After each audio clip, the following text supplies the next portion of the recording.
Muy bien, pues habéis visto que hoy con este texto de Lucas 14, 25 al 33 nos encontramos con una lectura muy dura, ¿no?, del Evangelio. Una de esas lecturas que sorprenden, que miramos con extrañeza y a lo mejor nos planteamos si la hemos entendido bien. El mismo espíritu que nos liberta, que nos refrigera, que nos ha hecho entender que el Evangelio no es legalismo, nos tiene que ayudar también para entender la cuestión que aquí se nos presenta, ¿no? Porque humanamente somos muy dados a contradicciones y hacemos construcciones teológicas también muy extrañas muchas veces, ¿no? Vamos a ver si en la aproximación que hacemos hoy pues se ajusta o no. Vamos a tantear un poco. Somos seguidores de Jesús.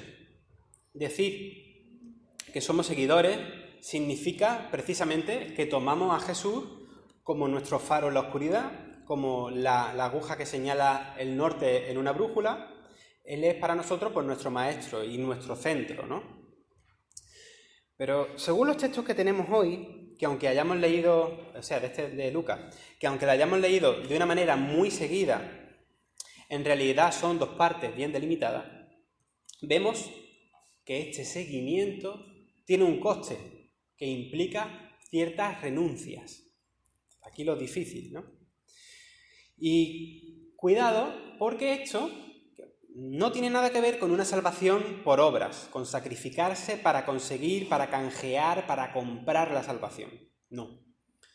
La salvación sigue siendo un regalo, la salvación es un don gratuito, pero de lo que hablamos es de la radicalidad del seguimiento. Ser absolutamente consecuentes con tomar nuestra cruz y seguir a Jesús. Como digo, en este texto hay dos partes. Y las dos son algo crudas, ¿no?, y exigentes. La primera de esas partes va desde el versículo 25 al 27 y plantea la renuncia al núcleo familiar, lo cual ya de por sí es una propuesta radical que nos descoloca bastante, porque nosotros los cristianos solemos dar mucha importancia a la familia, ¿verdad? Eso es casi un pilar, ¿no? Y la segunda parte va desde los versículos 28 al 33 y ahí se plantea la renuncia a los bienes materiales, que es una cuestión que hemos visto ya muchas veces, y sobre todo con Lucas lo hemos visto, va dando detallitos de esto, ¿no? Tenemos dos frentes bastante serios, dos textos bastante difíciles. Ahora, ¿pero son difíciles de interpretar o son difíciles de digerir? O sea, lo entendemos bien, pero nos cuesta, ¿no? Y a lo mejor hay una mezcla de los dos. Algunos más o menos me habéis dado un feedback ahí. Otra vez me gustaría saber qué es lo que pensáis. Aunque el texto venga con ese lenguaje propio del entorno del Mediterráneo, que ya sabéis, que lo hemos dicho algunas veces, que hay exageraciones, hay hipérboles para acentuar las cosas, las hay, pero eso no nos quita el problema con este texto. Estamos hablando, subrayo de nuevo, de la radicalidad de seguir a Jesús. La Biblia de traducción interconfesional, que la BTI, dice así, bueno, es la misma de la palabra, si alguno tiene esa versión en casa, dice: si uno quiere venir conmigo y no está dispuesto a dejar padre, madre, mujer, hijo, hermanos y hermanas, e incluso a perder su propia vida, no podrá ser discípulo mío, como tampoco podrá serlo el que no esté dispuesto a cargar su propia cruz y seguirme. Ese es el versículo 26 y 27. Esto es un camino incómodo. Seguir a Jesús nos desarraiga de la comodidad de nuestro entorno. En la economía y supervivencia de aquella época era muy importante contar con los familiares y con los vecinos que podían ayudar en momentos de precariedad. Había ahí como un cierto balance, ¿no? Uno da de una cosa mientras que el otro te da de otra cosa y ahí sí se van supliendo las carencias. Pero este texto tiene sentido, precisamente eso, a la luz de la economía del siglo I y de las relaciones familiares de aquel tiempo en dos partes que ahora veremos. Una, digamos, más buena y otra un poquito más mala. Tanto en el contexto judío como en el modelo romano de paterfamilia se ve esta cosita que ahora la voy a explicar. Y bueno, Lucas escribe desde Roma. Es posible que tenga en perspectiva el modelo romano de familia, de paterfamilia, pero escribiendo en un contexto donde parte de su comunidad son judíos y tienen las costumbres de los judíos, pues también que tenga presente la otra parte, pero que vienen a ser parecidas en realidad.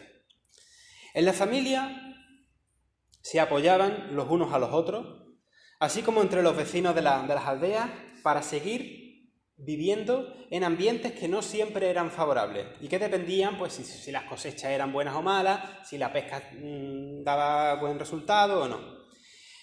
Para que nos hagamos una idea, esto en realidad es muy cercano a lo nuestro, porque dicen algunos especialistas que nosotros, los españoles, hemos sobrevivido a estas crisis, o a la crisis del 2007 en adelante, precisamente en parte por la familia. Las relaciones que tenemos en España entre las familias no es lo mismo que tienen en Estados Unidos, o en el norte de Europa, o en otros países, ¿no? Aquí somos más de que te hace falta algo, pues yo te lo doy, o vente a comer a mi casa, o tal, ¿no? En otros países, pues, se desarraigan más, unos viven en una parte del país y otros se van a trabajar a la otra y queda la cosa un poco más... O eso de prestarse dinero en las familias de otros lugares no se estila tanto, ¿no? Pues en aquella época era algo parecido. La persona, y eso lo sabemos muy bien porque también lo hemos dicho muchas veces, una persona que se desarraiga de su familia, por ejemplo, los huérfanos, las viudas, esa gente vivían con lo opuesto, con una mano delante y otra detrás. Las mujeres que eran repudiadas, cuando eran repudiadas y eran jóvenes, iban a casa de sus padres. Pero cuando son repudiadas y sus padres ya han muerto, esa mujer madura queda en la misma situación, con una mano delante y otra detrás. En una predicación como esta no hay espacio para explicar lo que los estudios que dicen que hay alrededor del requisito de Jesús de hacerse pobre con los pobres, de aquellos bienaventurados que eligen ser pobres por causa del Espíritu. Bienaventurados los pobres en Lucas y bienaventurados los pobres en espíritu según Mateo, que en nuestro contexto de Occidente, de nuestro mundo occidental y en la forma de vida que tenemos, de consumo y tal, pues este es un texto de Mateo que se espiritualiza mucho para que no nos duela mucho, para que no nos duela. La conciencia de un pobre de espíritu es la del que sabe que no tiene nada por sí mismo, sino que depende de Dios en absoluto. Desde los paradigmas de las ciencias sociales, el que renuncia a su padre y a su madre, a su hermano y a su hermana, incluso a sí mismo, está precisamente reconociendo que depende de Dios. Somos dependientes de Dios. Al discípulo al que Dios llame para hacer cierto camino, cierto ministerio, cierta misión, debe saber que en ello no va a depender de su familia. Le va a tocar caminar por fe, sabiéndose en dependencia total de Dios. Muchas veces, quien es llamado, o nosotros, como creyentes, nos vamos a ver solos, solitos, o solas, solitas, por seguir a Cristo, y la familia no lo va a entender. Tu compromiso con Cristo va a hacer de ti un incomprendido, y a veces en tu propia casa. No vas a contar con el apoyo de tu familia. Y puedes verte en situaciones complejas, y además que aquí, mira que somos pocos hoy, pero aquí hay algunos que podéis dar testimonio de eso, ¿verdad? Lo habéis vivido en casa. Y me refiero a lo que Jesús dice en otra ocasión. No crean que he venido a traer paz a la tierra. No vino a traer paz sino espada, porque he venido a poner en conflicto al hombre contra su padre, a la hija contra su madre, a la nuera contra su suegra. Los enemigos de cada cual serán los de su propia familia. Yo sé que algunos aquí, por seguir a Cristo, algunos habéis vivido en vuestras propias carnes el hecho de tener que dar el paso de venir de una familia católica y pasaros al protestantismo, pues vuestros familiares se han echado encima. Tenemos que entender que los modelos familiares de la antigüedad y los que nos ha tocado a vivir a nosotros hoy en día no son los mismos, a pesar de que yo he hecho la comparación esta de la familia en España y tal, que a lo mejor pues se parece un poquito más que la que hay en otros países, pero aún así no nos ajustamos a los modelos antiguos. Tanto en la sociedad grecorromana como en la judía, las relaciones familiares eran también, esto no lo he dicho antes, pero eran de sometimiento y dominio. Y sus miembros no eran libres para el tipo de opciones que impone el seguimiento de Jesús. Debemos entender las condiciones para el discipulado definidas por Jesús en el contexto de la vida de pueblo que, tanto en el ambiente judío como en el romano, estaba centrado en los modelos de familia que estamos tratando de describir, con mayor o con menor acierto. Por eso Jesús compara la comunidad de discípulos con una nueva manera de entender la familia, cuando dice: ¿quién es mi madre y quiénes son mis hermanos? Continúo, ¿no? Y extendiendo su mano hacia sus discípulos, dijo: he aquí mi madre y mis hermanos, porque todo aquel que hace la voluntad de mi Padre, que está en los cielos, ese es mi hermano y hermana y madre. Hay una nueva familiaridad. La comunidad cristiana como nueva familia es un adelanto de la nueva sociedad del reino de Dios. Esto no es nuevo porque lo decimos muchas veces. Si el modelo de aquella época de paterfamilia hacía que el padre de la casa fuese dueño de todo, incluyendo de las mujeres que allí vivían, incluyendo también los hijos varones, decidiendo sobre su futuro, incluso decidiendo pues la oportunidad incluso de vender a sus hijos como esclavos, o restringiendo la libertad de su mujer y de su hija, o poniendo a su hija en casamiento con la persona para hacer esos vínculos familiares con una familia de buena posición y tal. Aquí Jesús plantea un proyecto contracultural en su comunidad de iguales, una comunidad que en los primeros siglos, niños, mujeres, esclavos, como hemos leído, ¿verdad? Esclavos o gentiles, eran considerados con la misma dignidad, lo que suponía no solo un choque con el modelo romano familiar, sino también con los modelos rabínicos. Hasta los propios discípulos tuvieron, y luego en los primeros años de la Iglesia se ve, que hay problemas a la hora de entender una comunidad contracultural, y así lo vemos en el Nuevo Testamento, esos problemas de inclusión a los paganos, o ese problema que tienen con el reconocimiento hacia la mujer, y luego ya en la época de los padres de la Iglesia, el tema de la mujer, ya lo hemos dicho también otras veces, queda todavía más sometida que en este tiempo de Jesús, ¿no? Y ahora, en la Iglesia del siglo XXI, la familia del Señor todavía sigue teniendo problemas con la inclusión y la igualdad. Con todo este prisma de la familia, de lo que era el paterfamilia y todo eso, comprendemos, yo creo, mejor también aquello de: y no llaméis a nadie Padre vuestro en la tierra, según este modelo patriarcal de padre, o el modelo romano de paterfamilia, porque uno es vuestro Padre, el que está en los cielos. Y ese Padre ha generado nuevos modelos que distan de los modelos humanos. Es la nueva fraternidad del reinado de Dios, la familia de Dios, donde solamente somos propiedad de Dios y no del dueño de casa.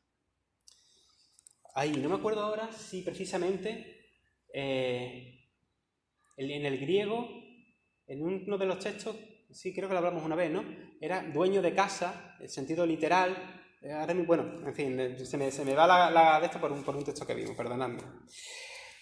El nuevo modelo familiar propuesto por Jesús rompe, como digo, con este paterfamilia greco-romano y judío, y se fundamenta en un discipulado que va, como digo, que es de iguales y que va más allá de los lazos consanguíneos.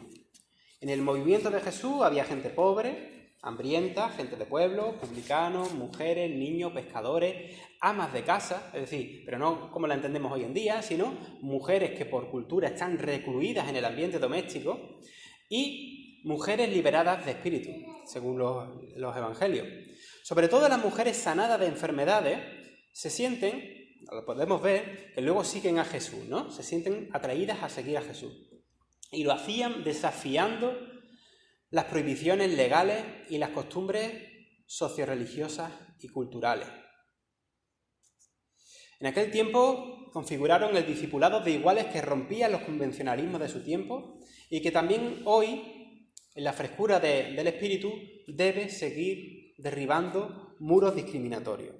Por cierto, también por entrar un poco en el contexto, Jesús, el ministerio de Jesús que tenemos en los evangelios, Jesús va haciendo un camino, ¿verdad?, hasta Jerusalén. Y en ese camino le va siguiendo gente. Y esa gente, pues esa gente no está en sus casas, esa gente está compartiendo camino con él. Se está desarraigando de sus casas, se están, pues eso.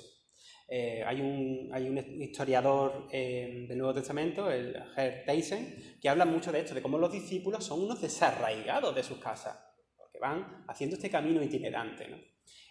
Estamos viendo diferentes flecos del texto, para verlo con amplitud. Aquí, así como los modelos de paterfamilia eran dueños y disponían de su mujer y de sus hijos como propiedad, este modelo plantea romper con eso. Creo que en nuestros días, a la luz del pasaje, las mujeres, por ejemplo, que son maltratadas en sus propias casas como propiedad, que son vejadas a merced de lo que su marido hace, tienen que romper. Tienen que romper con eso. Y es interesante porque, de verdad, y lo comentaba un amigo mío, hay algunos que se frotarían las manos si su mujer se hiciese evangélica, aunque ellos no lo sean, si su mujer se hiciese evangélica en contextos, algunos contextos latinoamericanos o algunos contextos también aquí en España, como tiene que guardar esa fidelidad al marido, todo lo que el marido tal, y si el marido te zurra, para el marido es un beneficio. Si tú entras en ese tipo de sistema religioso, eso es un beneficio para él, porque te tiene más atada todavía. Y la fe cristiana no es eso. Y la posición de la mujer en la fe cristiana no es esa. En fin, algunas veces me voy por las nubes, yo no sé si estas puntillas vienen bien. Yo lo digo. Bueno, suponiendo el caso de que el discipulado es imposible desde nuestros contextos familiares, pues a la luz del pasaje igualmente pues habrá que evaluar si hay que independizarse, ¿no? Algunos lo hicisteis en su momento. Luego tenemos la otra enseñanza. Aquel de vosotros que no renuncie a todos sus bienes no puede ser discípulo mío. Y esto nos recuerda también a lo del joven rico, ¿no? Y bueno, recuerdo muchos pasajes, pero el joven rico, ¿no? Una cosa te falta, vende todo lo que tienes y dáselo a los pobres. Hoy está muy extendido que la fe cristiana se fundamente en el poder, en el dinero y en el consumo, incluso en lo audiovisual, en lo estético, lo material. En cierto sentido, riquezas que suplantan a Dios, el dominio de Dios, el control de Dios.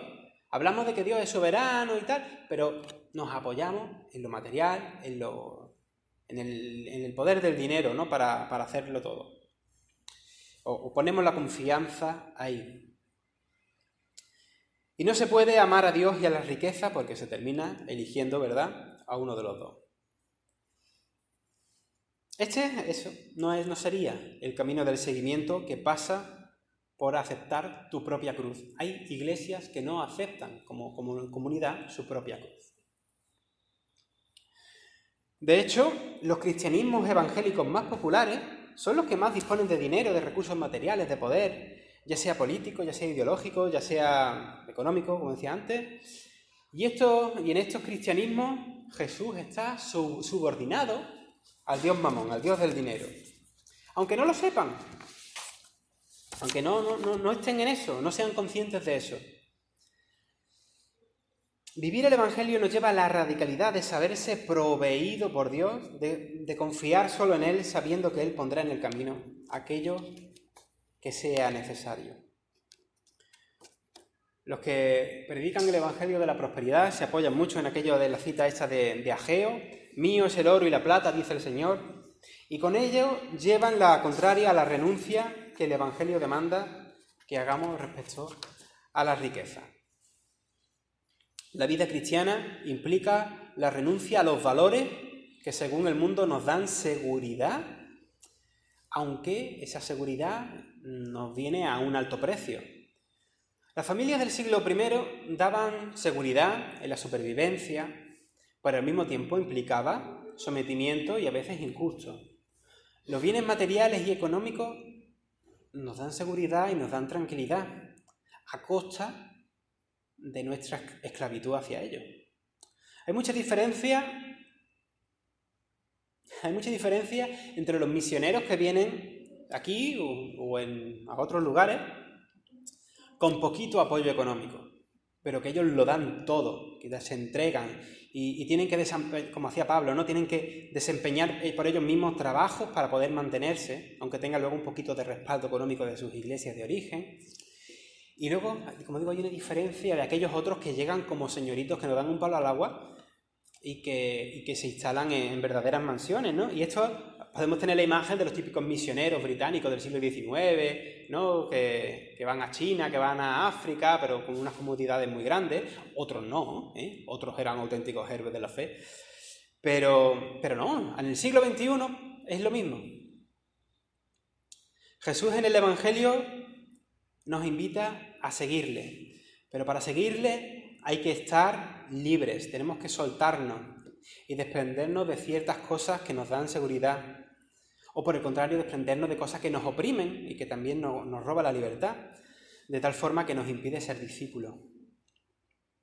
A la hora de la verdad nos toca a nosotros hacer nuestros cálculos, cada uno de nosotros, evaluar el costo, tomar decisiones y quitar de en medio lo que nos impide ser discípulos. Digo que nos toca a nosotros hacer esa evaluación porque nadie lo va a hacer por ti. Aunque también hemos dicho que hay algunos ambientes, ¿no?, donde el pastor te decide por ti y te dice lo que tú tienes que hacer. Pero lo genuino, lo auténtico, es que tú, delante del Señor, juzgues qué cosas tienes que quitar de en medio. Cada uno tendrá que tomar su cruz en el seguimiento. El texto empezaba en el versículo 25, donde dice que había grandes multitudes con él. Estas multitudes eran gente que después de oír su mensaje podían elegir, es decir, podían elegir entre hacerse discípulos de Jesús o no hacerlo. Y Jesús les acaba de presentar que el discipulado tiene un costo. Y en esta mañana de septiembre de 2019 ocurre lo mismo. Jesús nos dice que seguirle significa dejar cosas atrás, cosas que duelen. Y entonces, ¿qué decidimos? Que no, cada uno tiene que evaluar cuál es su situación y tirar para adelante. Muy bien.